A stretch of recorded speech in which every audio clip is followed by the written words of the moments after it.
হঠাৎ করে আওয়ামী লীগ সরকার পালানোর পর আওয়ামী লীগের অনেক সিনিয়র এমপি মন্ত্রীরা পালাতে পারেননি। তখন আওয়ামী লীগের অনেক সিনিয়র এমপি মন্ত্রীরা প্রায় 626 জন সেনা হেফাজতে ছিল বলে খবর প্রকাশ করেছিল জার্মানি একটি গণমাধ্যম।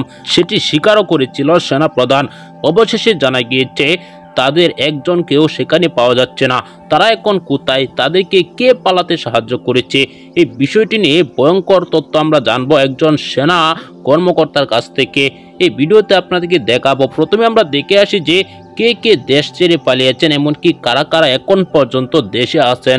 খুবই গুরুত্বপূর্ণ, ভিডিওটি না টেনে দেখতে থাকুন। ভিডিওতে অবশ্যই আপনার মূল্যবান মতামত কমেন্টে জানাবেন।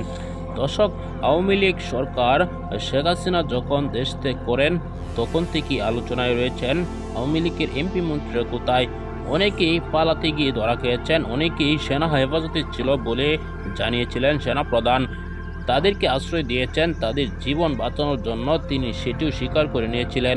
এমনকি জার্মানি একটি গণমাধ্যম তারা সরাসরি প্রতিবেদন প্রকাশ করেছে কারা কারা বাংলাদেশের সেনা হেফাজতে রয়েছেন এমপি মন্ত্রীরা, তাদের তালিকা সহ দিয়েছিলেন সেখানে। দর্শক, এখন প্রশ্ন উঠছে তাদের বিরুদ্ধে একের পর এক মামলা হচ্ছে, কেন তাদেরকে পুলিশের হাতে তুলে দিচ্ছে না?